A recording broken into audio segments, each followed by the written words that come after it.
আসসালামু আলাইকুম সবাইকে। সবাই কেমন আছেন? আশা করি সবাই অনেক ভালো আছেন। দেখেন তো মোরগগুলো কত সুন্দর না? দেখতেই কিন্তু মানে কত সুন্দর লাগতেছে। তো আমি এখান থেকে ২টা মোরগ নিয়েছি। তো সেই ২টা মোরগ হচ্ছে আমি এখন রান্না করব। এই যে এখানে আমি মোরগ নিয়ে নিয়েছি। তো কী ভাবছেন যে আমি একা মানুষ ২টা মোরগের মাংস রান্না করে আমি একা একা খাবো? না। তো এই রান্নাটা করতেছি হচ্ছে আমি আমার হাজব্যান্ডের কাছে রান্না করে পাঠাবো। আমার হাজব্যান্ড তো বাইরে থাকে, তো তার কাছে আমি রান্না করে পাঠাবো। এই কারণে হচ্ছে আমি ২টা মোরগ নিয়েছি। আর শুধু মোরগের মাংস না, আরও কী কী আছে সব কিছুই হচ্ছে দেখাবো। ধৈর্য ধরে আমার ভিডিওটা একটু দেখবেন। তো আমার হচ্ছে এই মুহূর্তে আমার কোনো কিছু দেওয়ার কোনো প্ল্যান ছিল না। আমি তো বাড়িতে ছিলাম, তো হঠাৎ করে হচ্ছে আমার একটা জরুরি কাজ পড়ে যায় ঢাকাতে।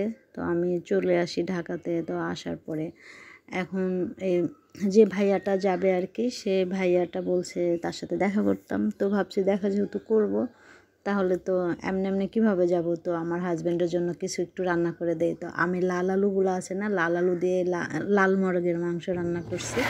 আর হচ্ছে শিমের বিচি দিয়ে রুই মাছ রান্না করছি। এটা কিন্তু অনেক বড় একটা রুই মাছ। তো আমি কখনো আমার শ্বশুরবাড়িতে দেখছি যে শিমের বিচি রান্না করে, কিন্তু আমি কখনো করি নাই, জানি না কেমন হবে। আর আমি খাইও না। আমার হাজব্যান্ডের জন্যই মূলত এই শিমের বিচি দিয়ে রুই মাছ রান্না করা। তো যাই হোক, আমি একটু লবণ দেখেছিলাম, তো মনে হচ্ছে চেহারা দেখে মনে হচ্ছিলো যে তরকারিটা অনেক মজা হবে। তো আমি এখানে 1 কেজির পরিমাণ হচ্ছে শিমের বিচি নিয়েছি। আর প্রায় 2 কেজির মতো মাছ, রুই মাছ একটা, পুরো মাছটাই দিয়ে আমি রান্না করে দিব। আমার হাজব্যান্ডের কাছে পাঠানোর জন্য বাড়িতে অনেক কিছু রেডি করে রাখা হয়েছে, কিন্তু সেগুলো আমি আনতে পারি নাই হঠাৎ করে চলে আসার কারণে। এই কারণে আমার এখন সব কিছু কিনে তারপরে পাঠানো হচ্ছে। এরকম কিনে কখনো পাঠানো হয় নাই। যাক, সব কিছুরই অভিজ্ঞতা থাকা দরকার। তরকারিটা দেখে মনে হচ্ছে যে কত মজা যেন হয়েছে। তো যাই হোক, এটা গরম গরম খেলে হয়তো বা অনেক ভালো লাগতো, জানি না ফ্রিজে রাখার পরে ডিপ করার পরে খেলে কেমন লাগবে, সেটা আমার হাজব্যান্ডে বলতে পারবে। তো যাই হোক, জানি না এত কষ্ট করে রান্না করতেছি খেতে পারবে কিনা।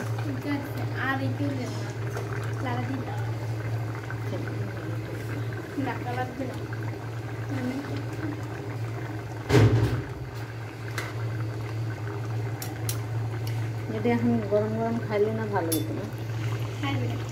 না, আমি খাই না, আমার কথা কই না।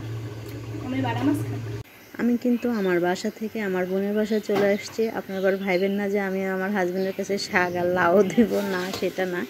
এখানে হচ্ছে আমি আমার বোনের বাসায় আসছি, সেখানে এসে রান্না করবো আজকে শাক ভাজি আর হচ্ছে লাউ শাক। এটা নিজেদের জন্য রান্না করব।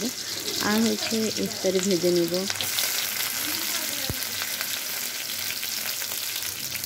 রসুন কি সবই দিয়ে দেবো? আর পেঁয়াজ?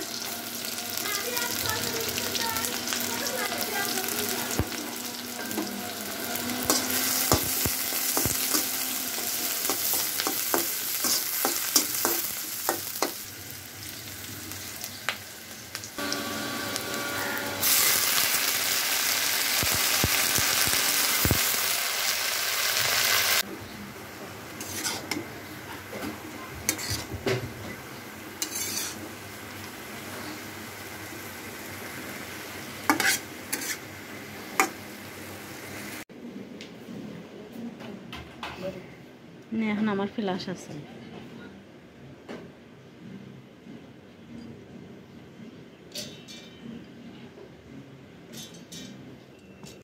এখানে পেঁয়াজু বানানোর জন্য ডাল ব্লেন্ড করে নেওয়া হচ্ছে।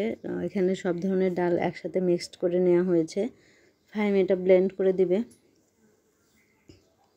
তো এটা ব্লেন্ড হয়ে গেলে আমি পেঁয়াজু ভাজবো, এই জন্য হচ্ছে তাড়াহুড়া করতেছি, তার টাইম হয়ে গেছে। ডাল তো মানে বাটার কথা মনে ছিল না, এই কারণে তাড়াতাড়ি করে এখন ব্লেন্ড করে নিচ্ছে।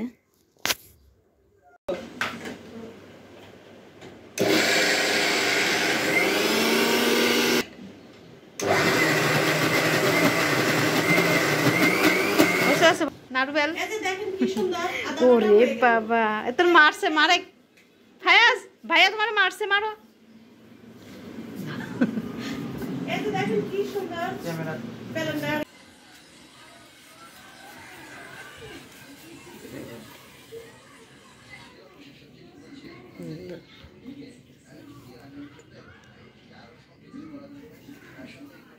এই যে এবারের বছরের প্রথম তরমুজ কিনলাম।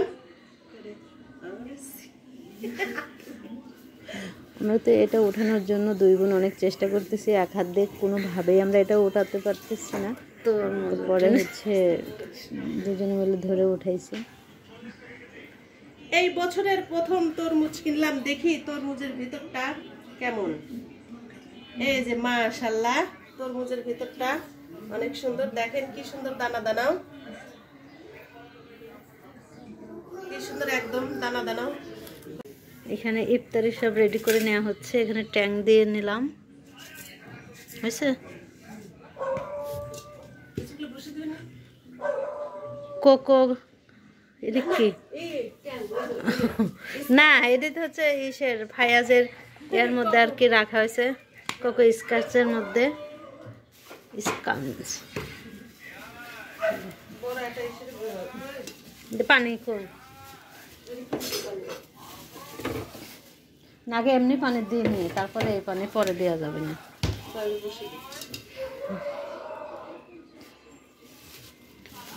পানি দে। এখানে সব ইফতারি রেডি করে নেওয়া হয়েছে। হ্যাঁ, তরমুজ, খেজুর, কলা, পেঁয়াজু। আলহামদুলিল্লাহ সব ইফতারি রেডি করে নিয়েছি।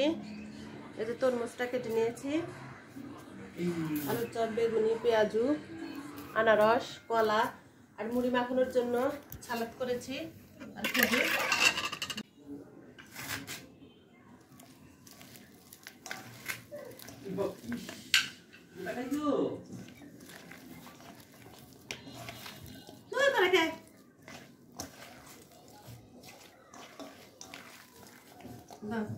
আজ ঠান্ডা পানি তো নাই বেশি।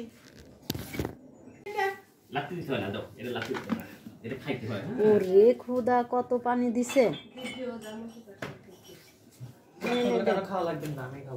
খাগা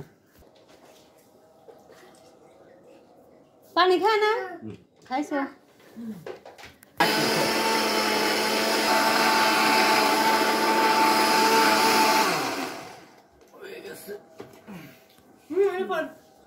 কয়টা দিতে পারি? 100 ফুল দেখি আসি। সোনালী সকাল, সোনালী সকাল, সোনালী বোন আমার তোমাকে দেখে আমার লস হয়ে গেল। 37 জন গেছে। একটু পানি পানি রাখা লাগতো। পানি পানি রাখলে হারিয়ে যায়, গরম করলে আর ইয়া যাবেন না, গরম করবি না। তো আমরা ঘরে এই যেরকম বালু দিয়ে বাদাম ভাজা।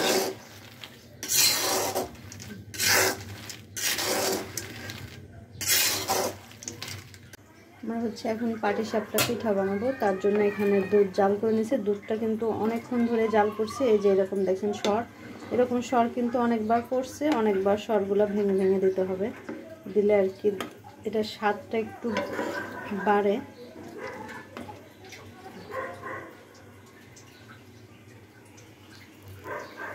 দুধটা জাল করতে করতে অনেকটাই লাল হয়ে গেছে।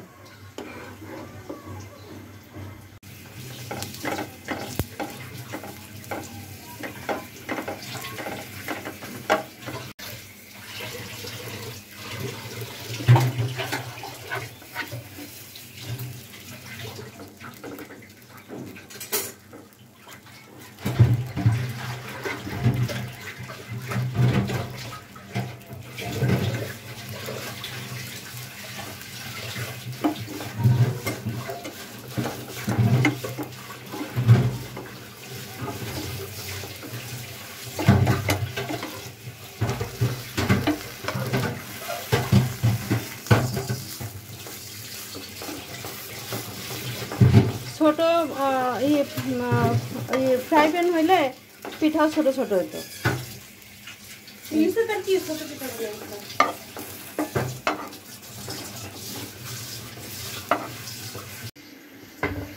বিরিয়ানি রান্না করব। এখানে মাংস, টমেটো, কাঁচামরিচ, পেঁয়াজ কুচি করে নেওয়া হয়েছে।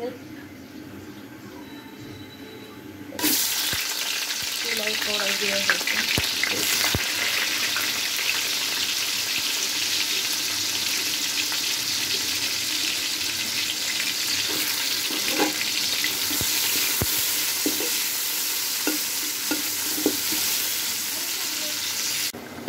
এখানে বিরিয়ানি মাংস কষিয়ে নিচ্ছি, টমেটো দিয়ে দিয়েছি সসের কাজ করার জন্য। আর এখানে আলুর চপের জন্য আলু সিদ্ধ দিয়ে দিয়েছি। এই যেমন এখানে পিঠা বানানো হয়েছে।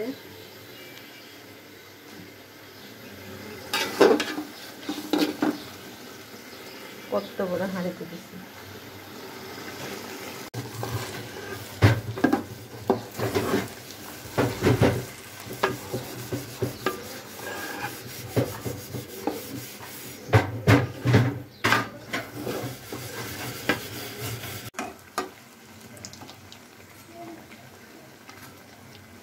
এটা হচ্ছে বেগুনি ভাজা হচ্ছে, এখানে ডাল, এখানে আলু,